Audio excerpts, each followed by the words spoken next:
I'm so distracted. I need to put. Sorry, give me one second. I'm putting these fidget toys away. uh, have you been seeing any of the news, Landon, about Trump?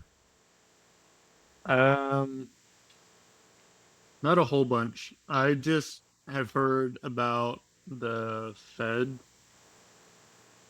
and what he's trying to do with the Feds, but haven't had the Yeah. time to Do you know look much Like, into it. about that? like the Fed is in like the National Treasury Fed, or like, Mhm. okay. Yeah, Federal Reserve. I saw a headline about it, but I actually didn't read it, so I don't know what. I know that there's been an ongoing fight between Trump and the Fed. Trump is trying to get the Fed secretary or Fed head, whatever his name is. What's his name? Oh, come on. I know it too. Something Cook. Oh, Besant? Not I now Besant. work. I now work for the Department of War. That happened. Do you actually? Let's talk about that. This is actually more important than whatever Landon had to say. Wow. No, I'm kidding. Did you hear about this, Landon? That they changed the Department of Defense to the Department of War? No. So, Gigs, I want you to break down the change and why, what you think about it, and whether you think it's good or bad. And I kind of want to interject in here, and I want to see Bryce's. I want Landon's like first take on it. This is my opinion on it. It's literally just a name change. It was the Department of War or the War Department until 1947. And the War Department was basically the Army, and that was it. And then under the Army, you have the Army Air Corps, which became, after World War II, became the Air Force. And, like, you had two departments. You had the War Department, and you had the Department of the Navy. And that was Marine Corps, Wait, Navy, Air Force, and Air Force. or Army and Army Air Corps, which became Air Force. So why did they change it? So in 19 after 1947, because of like communism, the Red Scare, and everything like that, and because of like the massive contracts that were keeping that like brought America out of the Great Depression, was a huge piece of that was like Lend Lease and just like military spending in general, um, I'm ship lost. shipbuilding. Okay, so what does that have to do with why they changed the name? They They so changed the name to they save changed money or it to spend more money to or spend more optics or what? money because first off they Because had war was over because war was over, and so you and can't. there was no reason to spend money on a warship in a peacetime, and so There they was called it no Department reason of to spend money Defense. on a war department if the war is over. And so you say, hey, we don't want to get caught with our pants down again like we did with Pearl Harbor and like with World So War II. So we're going to call it the Department of Defense. We're going to put it all together so that everyone can get their funding. And, like World War II is what built Northrop Grumman, um, Rockwell, yeah, Lockheed, all of those companies built up from World War II. General Dynamics. So do you think that it was, and with hindsight, a good thing or a bad thing to change it to the Department of Defense, Landon, and then Bryce, or Bryce and the Bryce is not here. I am so Bryce, then Landon, then Gideon. Okay. All right. Um, I think that the The I Fortnite think I think that Battle Pass. Fortnite actually was a good thing. The Department of thank Defense you, should be in Fortnite. thank you so much for your input on that one, Bryce. I You're welcome, dude. I'm gonna go make money and bang my wife now and stare at you with my really pretty eyes. um Landon, hindsight, off rip, do you think that the name change was a good thing or a bad thing? Sorry, Bryce. I think I, Landon, I I would know. say so. I honestly, because it doesn't matter. It's just a name, but to appease the people so that you can at least get funding for the military, which we need to stay a world power, I think it's fine. I see no issue in it because it's I just a see. name. They're We're not changing any my operations. messy room. So Gigs, do you think it was a misstep or What, the current what do you think? change? So we'll go with the change in 47 and then the change now, and then I'll kind of. I think that the change of 47, while well-meaning and like whatever it was that they were trying to accomplish, I think they did, but it set up, and it wasn't just the name change; it was a bajillion other things. But it set up what became known as the military-industrial complex, and the fact that what is it like 50 something? What is it? 56% of our budget or whatever is purely defense spending. And cost overrun projects and just like the massive overruns that is defense spending and the USS Zumwalt and the Lightning II program and everything else. So I think that set us up for it. I think that the return what do to you think about the name change now? the name change now, I think it's cool. It's a return to tradition. It's literally just a name change, and everyone's like, "Oh, it's going to cost $1 billion for us to change all the signage." It's not. It's not. It's going to take years for them to change everything, anyways. You know, a little each year is going to be fine.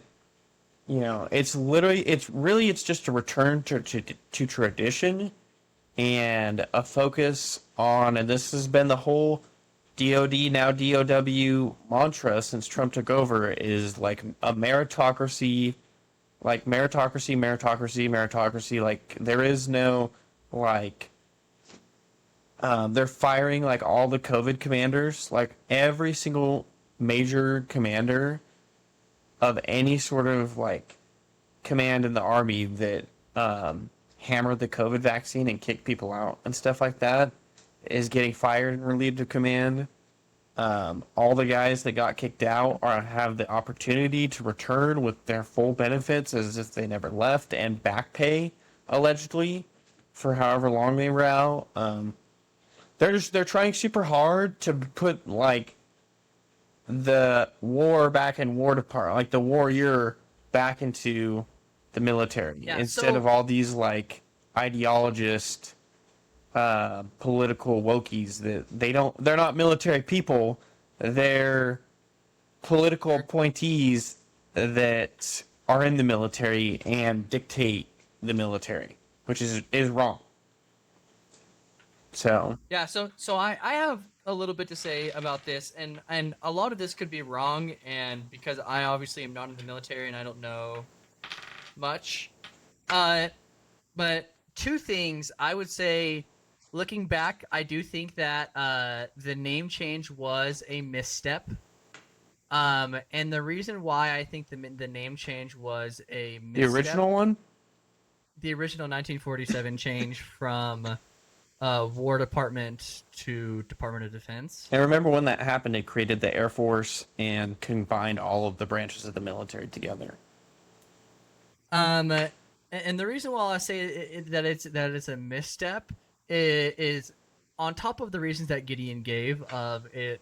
I don't know if the military industrial complex would exist the way that it does today if we didn't change the name, but I do believe that it changed the optics. So it became this thing of like, look, we're just defending our country. We're not the aggressor. We're not being offensive with what we're doing.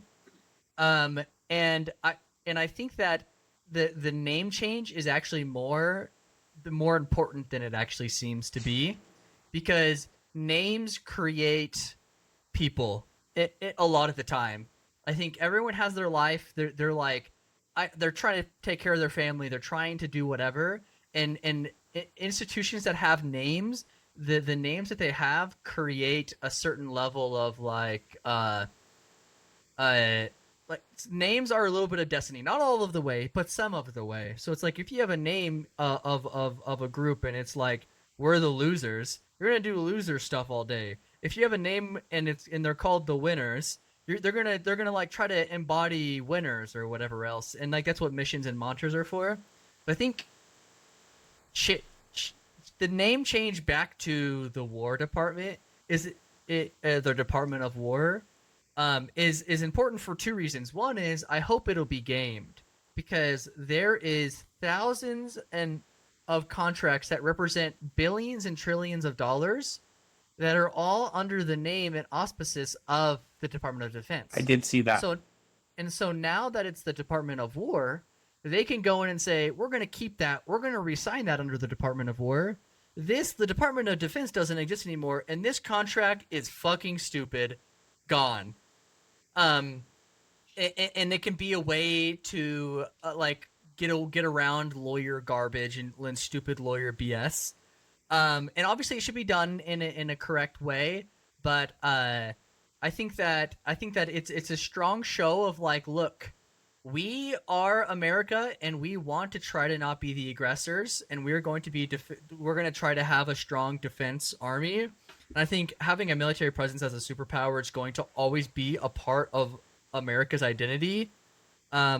No matter what, no matter what the name is. So just calling it what it is so that the public understands what is happening, I think is the right thing to do. To just say, honestly, if you're a war department and you're not preparing for war during a peacetime, you're an idiot. So we don't need to change the name to Department of Defense. Always call it the Department of War and say we are preparing for war. And that can be different. I think it's a change in the right direction to be able to change what is the known problems in the military industrial complex. 'Cause I think we're in a little bit of a weird camp, which is we see the military industrial complex, we see that there's fraud, waste, and abuse in it, but we also see that we need to keep our war department. So there are a lot of people that see the fraud, the waste, and the abuse and say we should get away of our entire military, and I think that that's not the right thing to say. So I think separate from the stupid like it's going to cost money to change the name or whatever, more along the lines of the spirit of what the institution is supposed to be is, and I don't think it's a change to tradition. It's a change of moving forward. It's a modern it's a modern change. I don't know how to describe what I'm trying to say here. I but understand what you're essentially, trying to say. um, maybe it's coming back to some tradition, but there's a place where you need tradition, and there's a place where you need new technology, new progressive views, and new ways of working. And so the name change just is like it's like I think the brand it's like unironically I hate it, but it's like branding. It's like a company changing its logo, kind of thing. I do worry about the precedent that it sets. So if AOC wins the next election, um, she could go in and just start changing names to like she could call the Gulf of America, the Indian Ocean too, in response to all of the Indians that we killed and whatever else. So I worry that it just But the becomes. proper term is Native American. Of course, AOC would never make that mistake. Yeah. Um, Get yourself together. so I wonder what the precedent sets for when inevitably a new Democrat Well, the president comes in. the precedents may already be decided. Like, what you think we're gonna have a new name for what was the Department of War or No. the War Department I'm every saying 4 years? I mean, for some reason I thought you were talking about the precedents of it sets us up to say, oh yeah, we're going to war. No, yeah, and I guess I should be. I'm more worried about change. Like, I think, whatever. But yeah, I agree with that precedent too. Since we're on the topic of defense news, nothing Whose ever alarm happens. just went off. Nothing ever happens.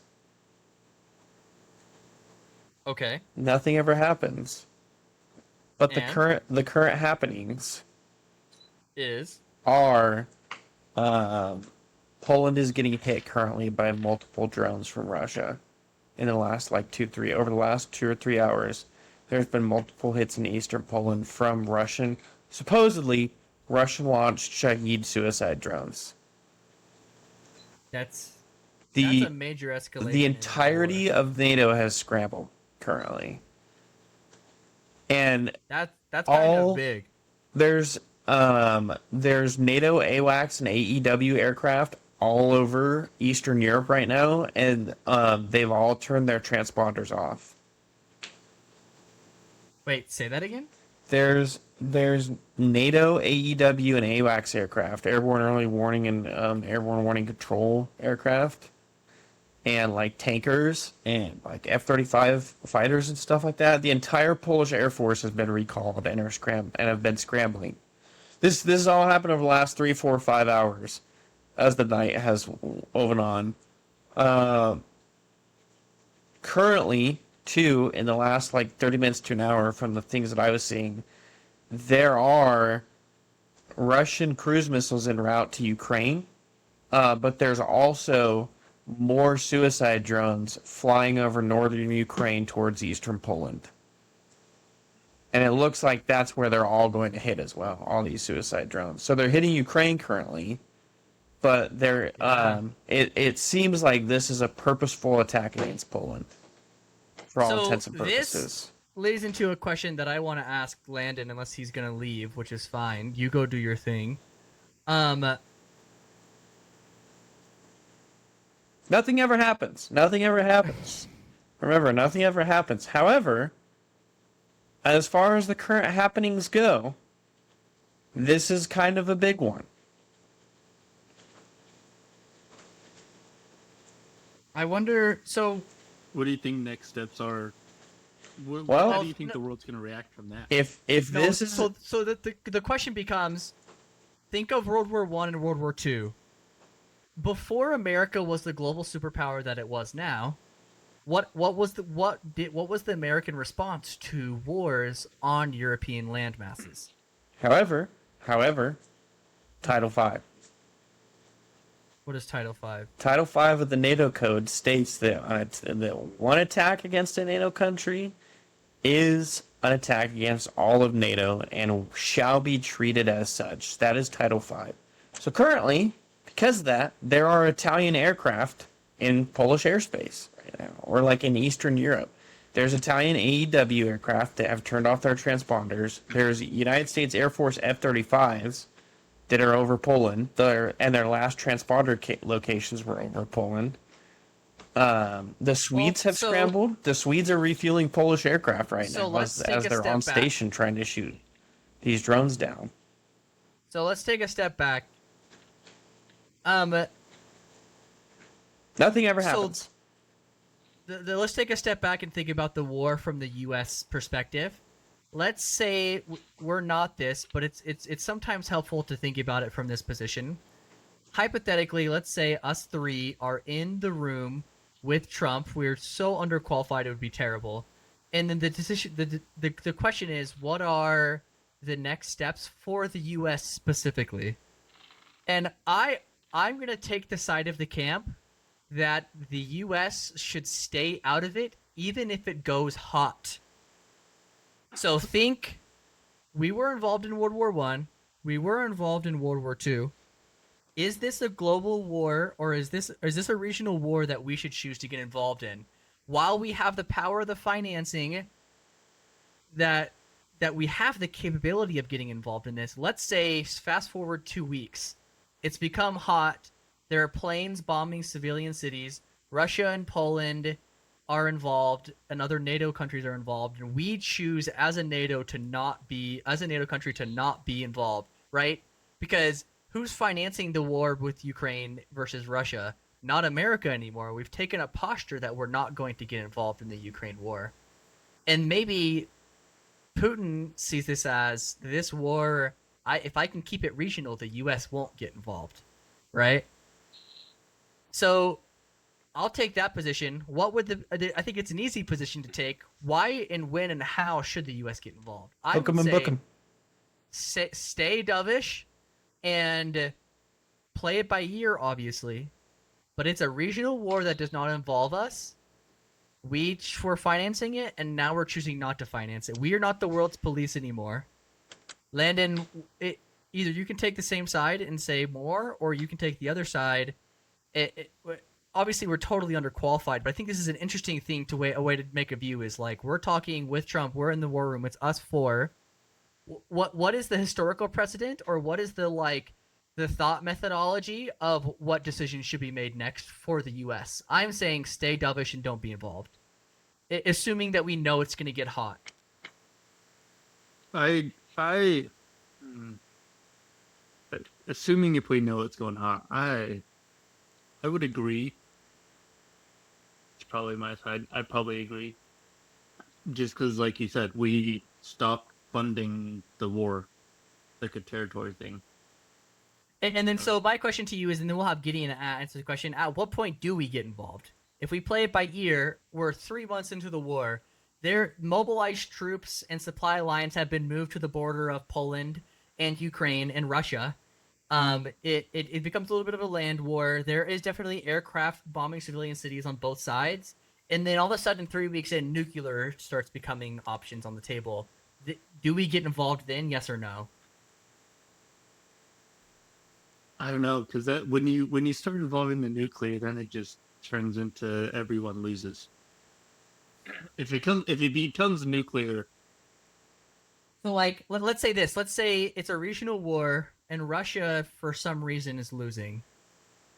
We've hit the region of Europe is somehow winning, and Russia feels like they're pinned against the wall, and they've lost like important cities like Crimea, and they're moving north, and they're trying to do peace talks, and Putin is like, I have a tactical nuke that I'll use to push you guys back, and he says it in the news.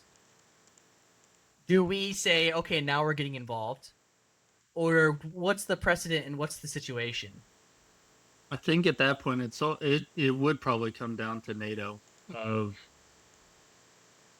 like at that point, I think because of NATO, we would have to step in. But because Well, my what if we limited breach knowledge NATO's of contract NATO, in 3 weeks and we're like, we're not getting involved? We've already breached NATO contract that way. Gigs, take the other side. Why should we, as soon as this goes hot and troops start to mobilize in a week's time from now, there is a war front on the Ukrainian and northern Poland side. Why should we get involved? Why should the U.S. get involved? And when So and how? our strongest ally in Europe, well, if not the one of the biggest allies in Europe, is Poland. We have a ton of bases in Poland. The Poles love us. We do a ton of training exercises with them. They host a lot of the NATO training exercises. Poland just bought for 2026. Poland just bought. They're basically replacing their entire arsenal with U.S. based weapons. They just bought a bunch of HIMARS from Lockheed Martin. They bought Patriots. They're buying F-35s. They're updating and modernizing to U.S. levels through the U.S. their entire major arsenal, like strategic systems. Poland So my answer to views that them. is great. They're well armed. Let them do their thing. Well, I mean, it's not done yet. It's not going to start rolling out until 2026. Poland is a massive. They're our biggest ally in Europe. They're one of the staunchest NATO supporters because the last two world wars are fought in Poland. And well, that's not entirely true because they didn't exist for the first one, but they're fiercely independent. The Poles have been fought over for thousands of years, and they're based. They're incredibly based. They're nationalists. They love the United States. They're Christian, and they committed tons of troops to our last 20 years of dicking around in the Middle East. Poland has contributed a lot of troops to those operations. When some Is NATO Poland a countries, nuclear power? I can't remember if Poland has nukes or not. I Because France has nukes. France has nukes. The UK has nukes because we gave them to them. And then Israel stole them from us. Israel and then stole Israel them. gave them to someone. Poland in does not Africa. currently possess its own nuclear weapons, but is seeking to participate in NATO's nuclear sharing mission to host nuclear weapons on its territory as a deterrent against Russian aggression. Now, remember, northern Poland has Kaliningrad, which is Russia. Wait, they have Leningrad? Kaliningrad. Kaliningrad, it's like, so if you look on a map up to the north of Poland, Because I was like, Leningrad doesn't exist. No, That's no. a different city. Kaliningrad. That's a different name.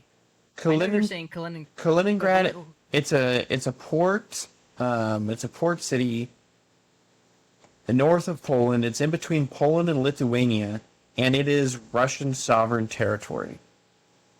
It is a piece of Russia, boxed in by Lithuania and Poland. And then to the east of Poland, called Leningrad during the war, right? Or where? I'm pretty sure. It might also have been Stalingrad. I can't remember off the top of my head. To the east of Poland is Belarus, which is, they like to say, is a Russian puppet state, which kind of is, kind of isn't, and Ukraine. Poland has, for years, seen themselves as the sole barrier between NATO, between the rest of NATO Europe, and like Russian aggression. And so they always put in on defense spending. They host a ton of NATO exercises, especially exercises with the U.S. They do a ton of joint training. They're our strongest ally, and if we don't defend Poland, who do we defend in NATO? Who do we side with in NATO? You're right. At what point, if not Poland, then when? So then the question becomes, maybe we just have a bad deal. I think we have a great deal with Poland. What's the lesson from World War One?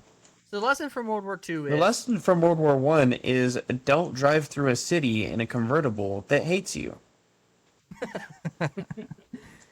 And no, the lesson from World War One is watch out. No, the lesson from World War One is watch your alliances, because that global regional conflict would not have started if if the domino effect of alliances hadn't have happened. Right? Yeah. If there it would have been quailed, and both countries would have been financially unable to continue the war, and a peace treaty would have been signed. But because of the Queen of, I forget. I actually don't know the beginning of World War One really well, but I know the biggest thing is you want to watch your alliances. The biggest thing is the opposite. The flip side of that on World War Two is you want to get involved sooner rather than later, because if Hitler had been stopped sooner, the conflict could have been a lot less drawn out.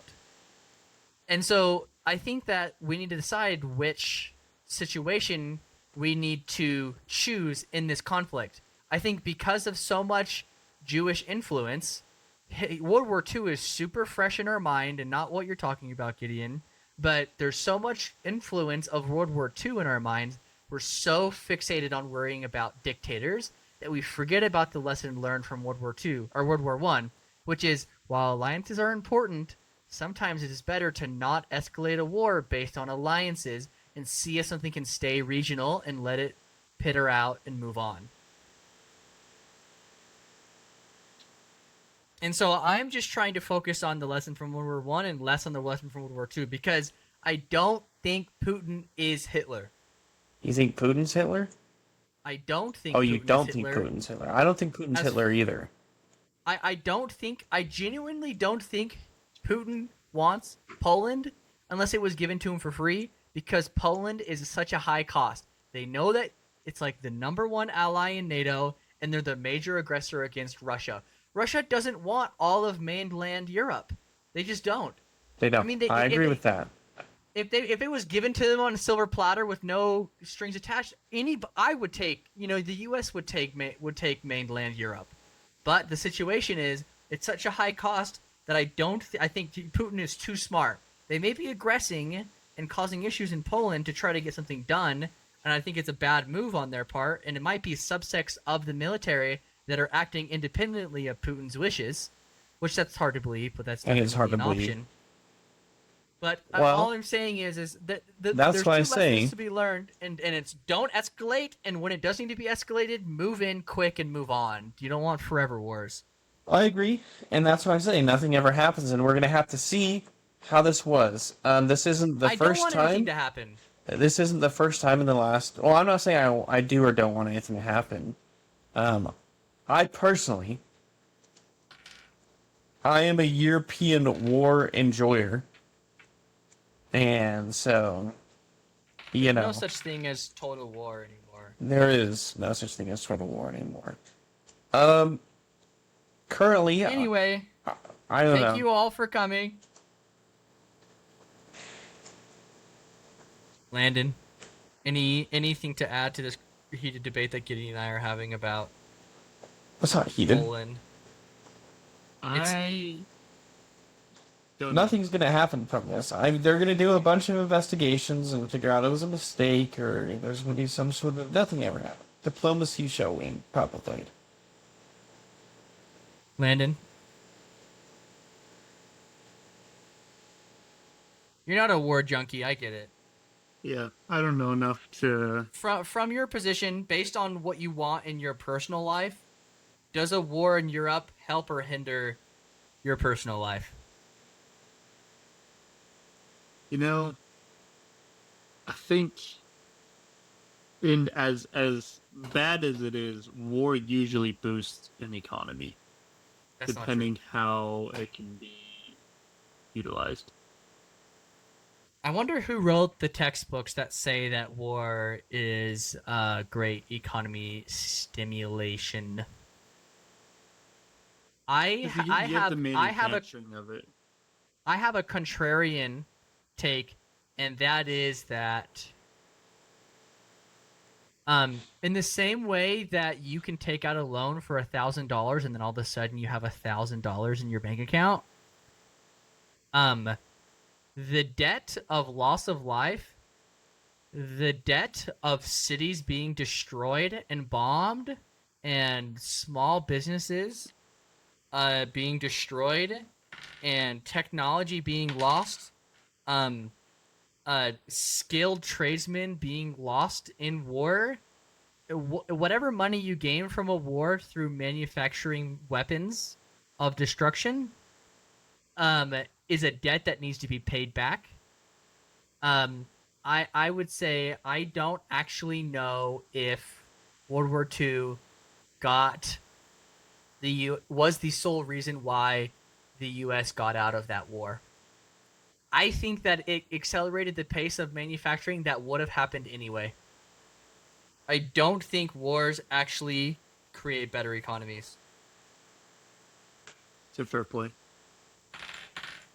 Sorry to interrupt you. I don't know what I was talking about. All right, Landon, is there anything that you've been dying to talk about that you would like to hear Gideon's take on?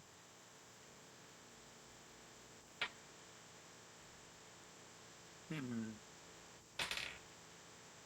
trying to see if I can balance. Oh, I can't.